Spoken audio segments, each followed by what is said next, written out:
Good morning, it's January 12th, and this is To My Liberal Friends. Well, Joe Biden's running for re-election, and he's facing a lot of problems and appears to be an uphill climb. His polling numbers remain in the tank, hovering at or below 40%, depending on the poll you read. He is banking on some of the troubling issues turning around and the public embracing his Bidenomics idea. So far, the public's not warming to the task. Yesterday, he got some more troubling news.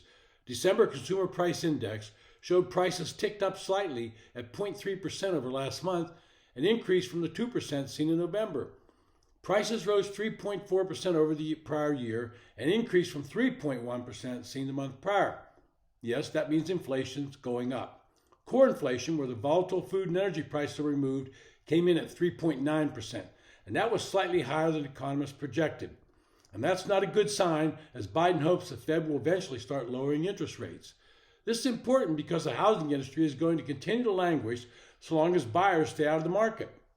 Homeowners who have a low mortgage on their current home are not going to be anxious to sell their home when the new mortgage will be twice the interest rate, which, by the way, means the house payment will be close to double on the same amount.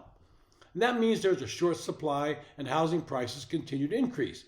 It is a double-edged sword, and neither side bodes well for the Biden campaign. The one area that consumers noticed the most, food, prices increased by 2.7% year over year, and that was on top of the massive increase the year before. Egg prices alone jumped 8.9% in the month of December. People continue to have sticker shock when shopping for groceries, and they're not happy. Then Biden had the second shoe drop, and it was not good news either.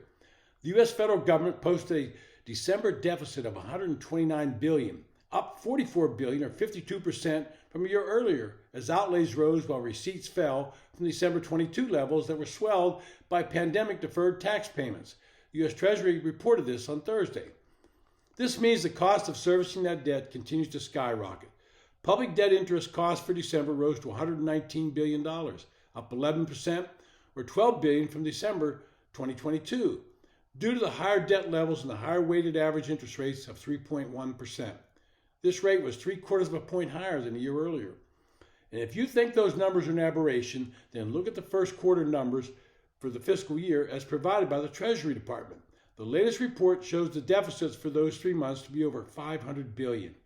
That means the Treasury Department, Biden's Treasury Department, is projecting another $2 trillion being added to national debt. So much for fiscal responsibility. Remember in October of 22, Joe Biden said, and I quote him, "We, the Democrats, are the ones that are fiscally responsible. Let's get that straight now," end quote. Well, this leads more doubts about Biden being able to win in November. His Democratic base is unenthusiastic about his chances, and 75% of Americans are seriously concerned that his age may affect his mental and physical competence. He has been reduced to attacking his likely opponent, Donald Trump, in all his speeches. In a speech at Valley Forge last week, he mentioned Trump no fewer than 44 times. Quote, "Today we're here to answer the most important of questions. Is democracy still America's sacred cause? It's the most urgent question of our time, and it's what the 2024 election is all about." And they went on, "Donald Trump's campaign is about him, not America, not you," end quote. Well, the same can be said of Joe Biden's own campaign. Biden does not have a record that is resonating with the American public. He claims that the race between him and himself and Donald Trump is about democracy, and yet his allies in the Democratic Party are doing all they can to keep Trump from even being on the ballot so he won't have to face him in November. Well, in my opinion, they'd be doing Republicans a huge favor if that were to occur for some legal reason, because I think a younger, more vibrant Republican like Nikki Haley or Ron DeSantis would easily defeat Biden because the anti-Trump vote would disappear, and Biden fails miserably when he has to defend his own record. And all this has led to many Democrats quietly hoping that Biden will somehow drop out of the race. Some are even voicing their concerns. Last Saturday, the Washington Post reported that Barack Obama grew animated in a conversation with Biden when voicing his concerns about the Biden campaign during a recent Obama visit to the White House. To be sure, this is a sensitive topic for Democrats. Whether out of respect for Biden or hoping to avoid being seen as ageist, party leaders have circled the wagons around the president, pushing back against warnings by prominent Democrats like Dave Axelrod that due to concerns over Biden's age, he has no more than a 50-50 shot in 24. Now, it's easy to understand Axelrod's pessimism. Biden's approval numbers continue to decline, and he trails his likely 24 opponent former President Donald Trump in 5 of 6 battleground states, and that's according to the New York Times.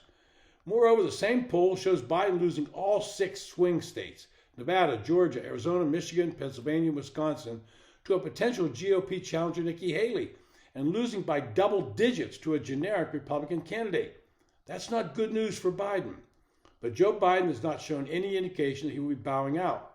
Knowing Joe Biden as I did while I worked in Washington, I suspect his ego will not let him drop out. Joe has always had a chip on his shoulder, viewed himself as the underdog and someone that has not garnered the respect that he feels he deserves. It would take something momentous at this point to have him drop out of the race. We've already seen multiple filing deadlines come and go, and by a month from now, just about all of them will pass. For Biden to get out after that would throw the Democratic Party into major turmoil, as there would be a major food fight to gain the nomination. With Trump leading the Republican race, it sure looks like a rematch of 2020, and once again it might be voters voting against one candidate more than they're voting for the other. Which party controls that process the best will end up the winner. It's been To My Liberal Friends. Thanks for listening.